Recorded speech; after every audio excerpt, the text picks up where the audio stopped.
Hello friends, অমৃতার পাকশালায় আবারও একবার সবাইকে স্বাগত জানাই। আশা করছি সবাই ভালো আছেন। আজকে আবারও একটা সুইট রেসিপি নিয়ে আপনাদের সামনে চলে এসেছি। দোকানের মতো করে ঘরেই আপনারা খুবই সহজে বানিয়ে ফেলতে পারবেন মালাই রোলের এই রেসিপিটি। তার জন্য প্রথম থেকে শেষ পর্যন্ত স্কিপ না করে রেসিপিটা দেখতে থাকুন। মিষ্টিটা বানানোর জন্য 100 গ্রাম খোয়া ক্ষীর নিয়েছি। এবার ক্ষীরের মধ্যে 1 টেবিল স্পুন আমন্ড কুচি, 1 টেবিল স্পুন কাজু বাদাম কুচি, 8 থেকে 10টা কিশমিশ কুচি আর 8 থেকে 10টা ব্ল্যাক কিশমিশ কুচি নিয়ে নিলাম। এবার ভালো করে ড্রাই ফ্রুটসগুলো ক্ষীরের সাথে মিক্স করে নিচ্ছি। চাইলে আপনারা আরও কিছু ড্রাই ফ্রুটসও নিজেদের পছন্দ মতো অ্যাড করতে পারেন। বন্ধুরা, এখানে আমি উইথ সুগার ক্ষীর কিনে এনেছি মার্কেট থেকে, তাই জন্য এক্সট্রা করে আর কিন্তু চিনি অ্যাড করলাম না। এবার সাইডে রেখে দেব। পুরোটা মাখা ভালোভাবে হয়ে গেছে। নেক্সট স্টেপে মালাইটা বানানোর জন্য কড়াইতে 250 ml লিকুইড দুধ নিলাম। লো ফ্লেমে দুধ হালকা করে গরম করে নিয়ে এর মধ্যে অ্যাড করছি 4 tablespoon powder milk. High ফ্লেমে দুধ বেশি গরম করে পাউডার মিল্ক মিশালে ডেলা পাকিয়ে যায়, তার জন্য লো ফ্লেমে উষ্ণ গরম অবস্থাতে পাউডার মিল্ক অ্যাড করলাম।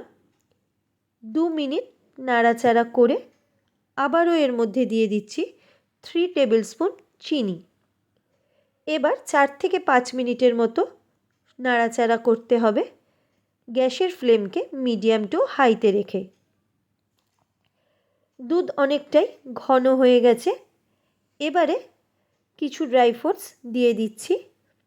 1 টিস্পুন আমন্ড কুচি, 1 টিস্পুন কাজু বাদাম কুচি আর 7 থেকে 8টা কিশমিশ কুচি। মালাই অলমোস্ট রেডি হয়ে গেছে। ড্রাই ফ্রুটসগুলো ভালো করে মিশিয়ে নিলাম। এবার গ্যাসের ফ্লেমকে অফ করে মালাইটা ঠান্ডা করে নেব। এখন ব্রেড রোলটা রেডি করব। তার জন্য ব্রেডকে রুটির মতো করে আগে বেলে নিয়ে আরও পাতলা করতে হবে, যাতে সহজেই রোলের মতো শেপ দেওয়া যায়। প্রথমে কিন্তু ব্রেডের চারিপাশের ব্রাউন পোর্শনগুলো কেটে নিয়েছি। এবার ক্ষীরটাকে এরকম লম্বা করে আগে শেপ করে নিয়ে এবার ব্রেডের মধ্যে রেখে এরকমভাবে মুড়িয়ে রোল করে নিতে হবে। দেখুন বন্ধুরা, রোলের মতো কিন্তু শেপ হয়ে গেছে।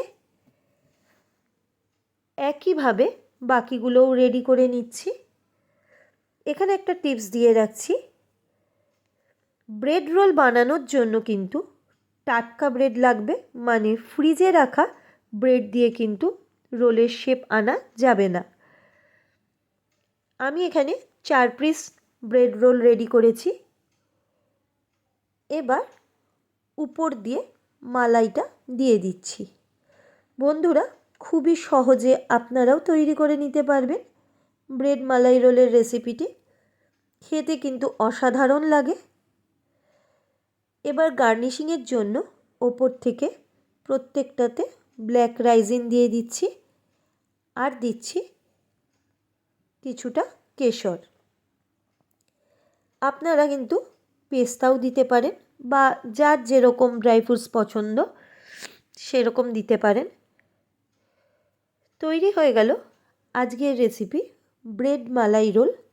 আশা করছি আপনাদের ভীষণই ভালো লেগেছে। বন্ধুরা, ভালো লাগলে একটা কমেন্ট করার অনুরোধ রইল। কমেন্ট করলে কিন্তু আমি আরও উৎসাহ পাই। আজকের মতো টাটা বাই। আবারও একবার আসবো আরও একটা রেসিপি নিয়ে।